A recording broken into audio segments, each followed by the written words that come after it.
C A P F A सी 2024 का PST PET MST चल रहा है। बहुत सारे कैंडिडेट्स ऐसे हैं जो प्रॉब्लम फेस कर रहे हैं। बहुत सारे ऐसे हैं जो आराम से कर ले जा रहे हैं। डेली बेसिस पे ऑब्वियसली है। I am getting some message reject हो गए और सम मैसेज की यस पास हो गए। और ये एवरीडे चलता रहेगा जब तक पीएसटी पीईटी होगा। जिन लोगों का हो चुका वो तो कुछ नहीं कर सकते हो, लेकिन जिन लोगों का अभी है, तो जो फिजिकल में जो आपका इफिशियंसी टेस्ट है, तो मेल के लिए 4 इवेंट है और फीमेल के लिए 3 इवेंट है। तो मेल के लिए 4 आपके और फीमेल के लिए 3। अब इसमें से जो, जैसे फॉर एग्जांपल हम पुणे सेंटर का देख रहे थे, तो उसमें 100 मीटर में अच्छा खासा कैंडिडेट रिजेक्ट हुए। और फर्स्ट 2 डे का मैं देख रहा था, जो कैंडिडेट ने मुझे मैसेज किया, तो उसमें 100 मीटर में भी रिजेक्ट हो रहे थे। इसका कारण क्या था कि वो एकदम स्ट्रिक्ट तरीके से वहां टेस्ट कर रहे थे। तो जब हमेशा ध्यान रखो कि थोड़े से lenient होते हैं, क्योंकि कुछ कैंडिडेट्स का सेकंड का एक बहुत छोटा सेकंड का पार्ट यदि मिस किए, लेटेस्ट टेक किसी का 16.1 में हुए, उनको रिजेक्ट कर दिया गया। अब लेटेस्ट टेक कहीं है कि 0.1 सेकेंड या 0.1 सेकेंड से भी कम, वो टाइम आपको नॉर्मल में पता नहीं चलता है, लेकिन वहां आप स्टॉप वॉच से जब चेक करते हैं, तो वो सेकेंड का आपका 100वां हिस्सा भी पता चल रहा है। तो यदि कोई सेकेंड के 10वें हिस्से, 12वें हिस्से, 15वें हिस्से से मिस कर जाते हैं, अब यदि उस लेवल का स्ट्रिक्टनेस रखेंगे तो वहां दिक्कत होता है। लेकिन इन नॉर्मल है कि सिंस 2 इवेंट्स जो हैं वो ग्रुप इवेंट्स हैं, ग्रुप इवेंट में मैं मानता हूं कि चीजें थोड़ी आसान हो जाती है। आपको अकेले कोई चीज करना होता है तो एक चैलेंजिंग लगता है। सब लोग जब करते हैं तो आप करते रह जाते हो। अब जस्ट सोचो कि आप जब रिटन एग्जाम में बैठते हो, आपको ना अपने रूम में अकेले बिठाए ना, तो मैं समझता हूँ कि थोड़ा लगेगा, अजीब टाइप का आपको लगेगा। लेकिन आपके रूम में कई कैंडिडेट्स होते हैं, जैसे कुछ सेंटर पे ऑब्वियसली देखो, हर 24 कैंडिडेट्स को बुलाया जाता है एक रूम में एग्जाम सेंटर, जब आप रिटर्न आप देते हो। लेकिन 24 में किसी सेंटर पे, किसी रूम में मीन्स 8 कैंडिडेट आए, किसी में 10 आए, किसी में 12 आए, किसी में 5 भी आ सकते हैं। लेकिन एटलीस्ट 5 तो हो, 8 तो हो। लेकिन जस्ट अकेले आपको रहा जाए, रखा जाए, तो मे बी पर्सन आप वही रहोगे, बट थोड़ा सा ना एक अजीब माइंड सेट हो जाता है। वैसे ही जब रनिंग जो दो आप करते हो तो उसमें ग्रुप इवेंट है, तो ग्रुप इवेंट है तो उसमें टेंशन नहीं है, सब कर रहे हैं, आपको जो फास्टेस्ट है उस पर ध्यान रखना।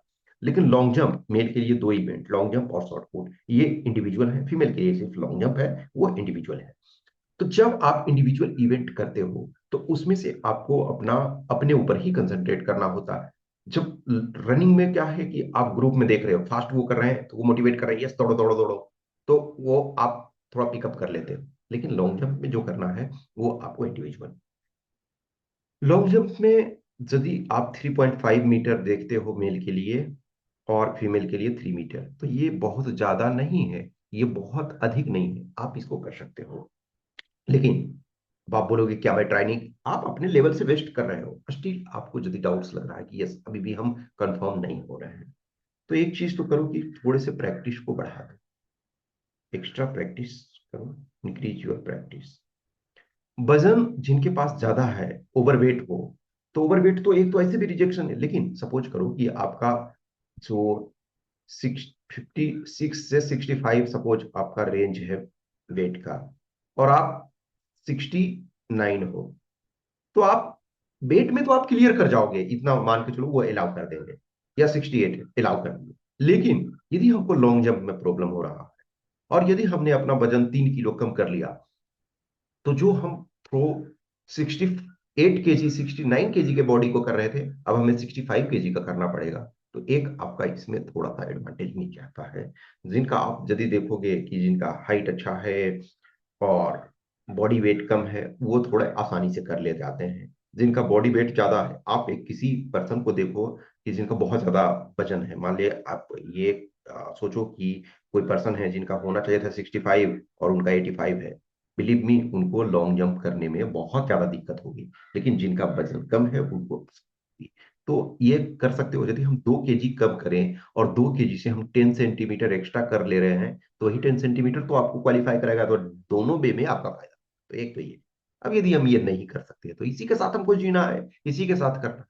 तो एक तो प्रैक्टिस को इंक्रीज कर दो। दूसरी, जब भी आप प्रैक्टिस के लिए जाओ तो किसी एक पर्सन को आप साथ में लेकर के जाओ, और खास करके वो पर्सन यदि थोड़े से जानकार है तो ज्यादा बेटर है। इसका कारण क्या होता है कि यदि उन्होंने कभी फिजिकल मेडिकल किया है और सपोज फिजिकल मेडिकल को क्लियर कर गए, लेकिन अनफॉर्चुनेट कारण से उनका सिलेक्शन नहीं हुआ, या मान के चलो कोई ऐसे पर्सन है आपके साथ जान रहे हो जो सब इंस्पेक्टर के लिए, एसआई के लिए जो भर्ती होती है उसमें वो फिजिकल मेडिकल पास किए हो, या कोई कांस्टेबल के। एक चीज ध्यान रखो कि फिजिकल में एक कांस्टेबल का जो पर्सन है जो फिजिकल मेडिकल पास कर चुका है, वो में भी आपको बेटर तरीके से गाइड कर, क्योंकि उसने आपसे ज्यादा कर रखा है। तो वैसा कोई एक फ्रेंड को लेकर के जाओ जिनको डाउट होता है, जिनको थोड़ा सा, तो वो थोड़े चीजों को बताएंगे भी। और जब भी करो तो प्रॉपर प्लॉ हो, जो प्रॉपर मिट्टी खुदी हुई हो उस खेत में, उस जगह पे, उस, जैसे अब खेत का मतलब आप शहर में हो तो एकदम खेत कहाँ सेलेक्ट करने जाओगे, लेकिन जो गांव एरिया वाले में हो तो आप खेत में किसी खेत में या तो आपके पास अपना खेत है तो ऑब्वियसली उसमें कर सकते हो, कोई ग्राउंड है वहां वो सब सुविधा है वहां कर सकते हो, या नहीं तो और बहुत जगह मिल जाता है आपका। जब भी करो हार्ड सरफेस पे एकदम ना करो, क्योंकि उसमें इंजरी होने की संभावना। और जैसे देखो, जस्ट इमेजिन करो कि कोई पर्सन कहीं से जंप कर रहा है और उसके मन में डाउट यदि होगा कि मुझे चोट लग सकती है, वो अपनी इफिशियंसी पूरा नहीं दिखा पाएगा। लेकिन ये आपको लगेगा कि नहीं, चोट मुझे नहीं लग सकती है, तो आपका पूरा का पूरा ध्यान जो होता है वो कंसंट्रेशन होता है इसी बात पे कि मुझे जंप करना है एक्स्ट्रा। तो ये इस चीज का बहुत मैटर मैटर करता है। बहुत सारे कैंडिडेट्स हैं कि हार्ड थोड़ा सरफेस रहता है वहां करते हैं तो दिक्कत होता है। तो आप कहीं भी जाओ हर जगह आपको उपलब्ध, पता नहीं, अब जैसे एक समय दिल्ली में मैं रहा करता था तो कभी कभी मैं इंडिया गेट में जाता था। इंडिया गेट में भी देखोगे कि लॉन्ग जंप के लिए बना हुआ इंडिया गेट के पास होता था। अभी पता नहीं, इधर तो मैं कई साल से वो वहां पे गया नहीं हूँ, तो हमें देखता था कुछ कुछ ना आते ही इंटरटेनमेंट करते रह रहे हैं जो वहाँ पर्सन एज ए हॉकर हैं, वो भी देखते थे जस्ट इंटरटेनमेंट के लिए, कभी कभी जंप करते रह रहे हैं।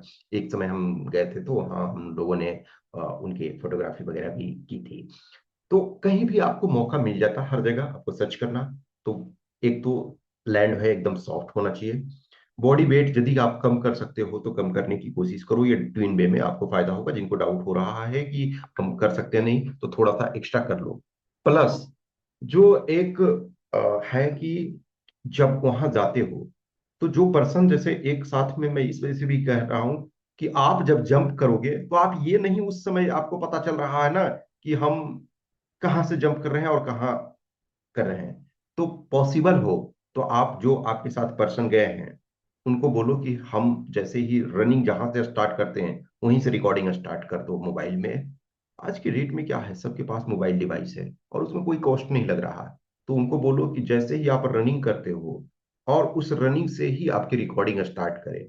जहां से आप जंप लेते हो, फ्लाइट लेते हो, वहां यानी कि जहां से आप रनिंग स्टार्ट कर रहे हो वहां से आप लैंड कर रहे हो वहां तक प्रॉपर आपका रिकॉर्डिंग होना चाहिए। और फिर आप उस रिकॉर्डिंग को देखो, उसके बाद आप देखो कि यस कहाँ हम मिस्टेक कर रहे हैं। कभी है कि यस आप 3.5 और टेप रखो अपना जो प्रॉपर तरीके से मेजर करो कि यस यहाँ से जंप करना है, यहाँ आपका 3.5 मीटर या 3 मीटर, जो भी मेल फीमेल जिसमें भी हो आप करोगे। और सब चीज को देखो। यदि हमसे दिक्कत हो रहा तो हम हर डे सपोज 10 बार प्रैक्टिस किए, 15 बार प्रैक्टिस किए, 20 बार प्रैक्टिस किए। अब प्रैक्टिस का मतलब ठीक है हम एक बार किए, 2 बार किए, 3 बार, सपोज वन राउंड में 3 टाइम्स किए। अब ऑल 3 टाइम्स का हमने अपना रिकॉर्डिंग देखा कि कहाँ कहाँ हमारा इशू आ रहा है, और फिर उसके बाद वर्क करो। तो हमेशा ध्यान रखो कि जो सपोज करो कि एक यहाँ ये लाइन है, यहाँ से जंप करना है, यहाँ तक जमीन प्लॉट नहीं रहता है जनरली, और यहाँ से मानिए आपका प्लॉट जमीन है, सपोज करो कि यहाँ आपका 3.5 मीटर हो रहा है, ठीक है। सपोज आपका जो लेटेस्ट एक ये है,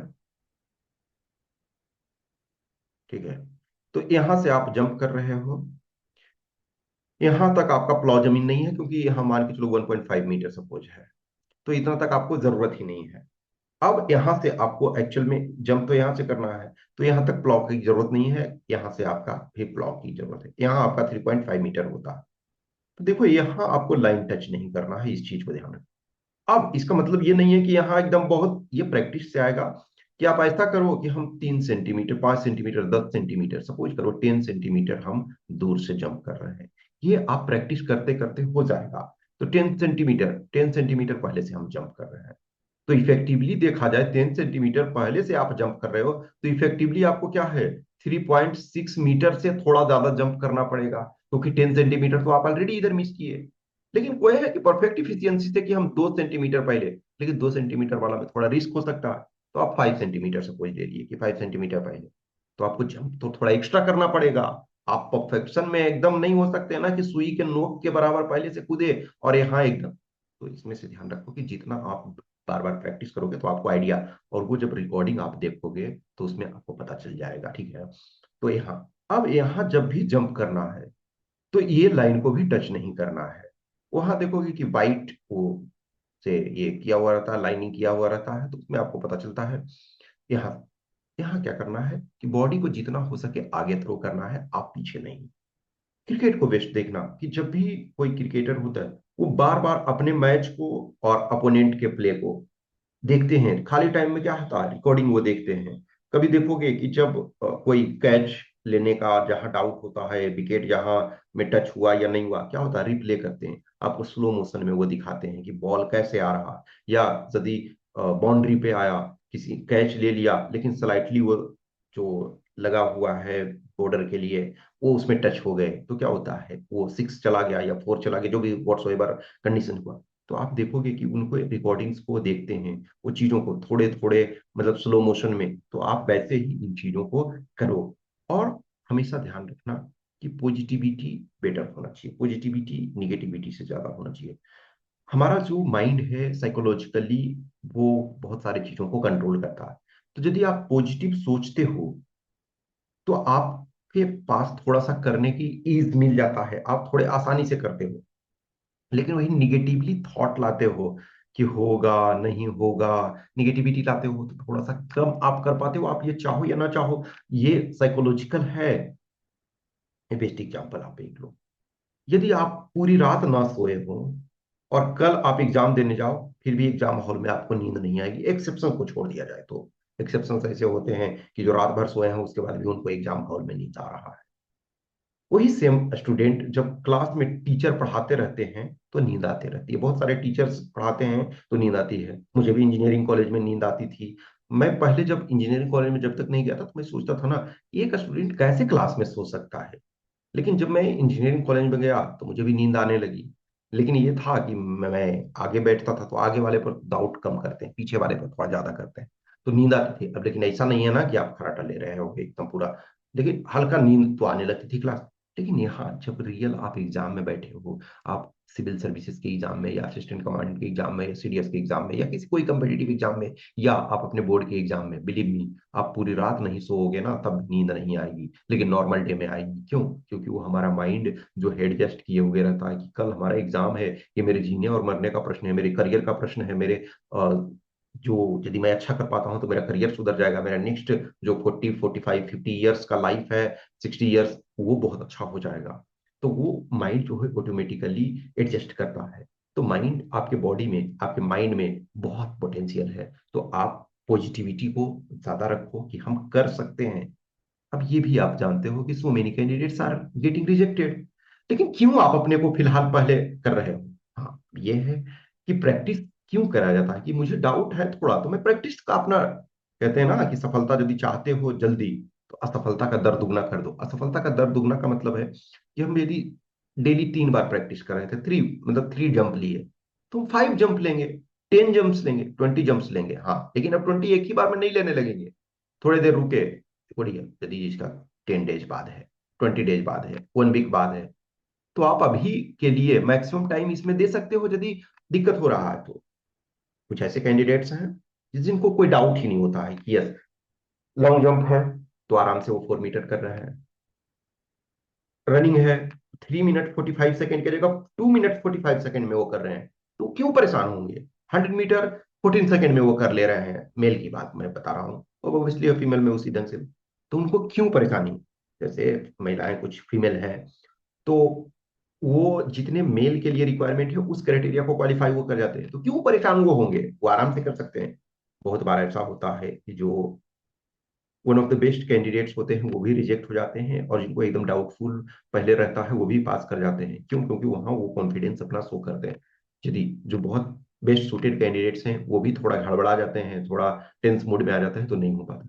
तो इन चीजों को ध्यान रखो, बॉडी को आगे थ्रो करने की कोशिश करो, लाइन को ना टच करो, किसी पर्सन को ले जाओ जो भी एक है आपके साथ में, जो मोटिवेट कर सकें। जो डिस्करेज कर सकें उनको ना रखो, जो मोटिवेट कर सकें आपको, जो आपको कह सकें कि यस पैर मेरे से थोड़े से और प्रैक्टिस करो। जब भी आप सोचो कि मतलब एक वो पर्सन जो रनिंग प्रॉपर ना कर रहा हो, और जब कोबरा कमांडो बन रहा है, एनएसजी में जा रहे हैं, पैरा ट्रूपर बन रहे हैं, वो 40 किलोमीटर, 50 किलोमीटर, 100 किलोमीटर तक रनिंग कर ले रहे हैं। तो हम सब में बहुत क्षमता है, आप कर सकते हो। आप अपने डाइट्स को भी कंट्रोल रखो, डाइट्स को भी ऐसा नहीं है कि आप कुछ खाओगे ही नहीं, जैसे जिनका ओवरवेट है तो आप कुछ खाओगे, ऐसा नहीं कर सकते हो। आपको खाना भी है, चीजों को करना है। फिर कुछ भी क्वेश्चंस क्यूरी डाउट्स है तो आप मैसेज कर सकते हो, और आप हमें कमेंट बॉक्स में भी कमेंट कर सकते हो। Okay, thank you.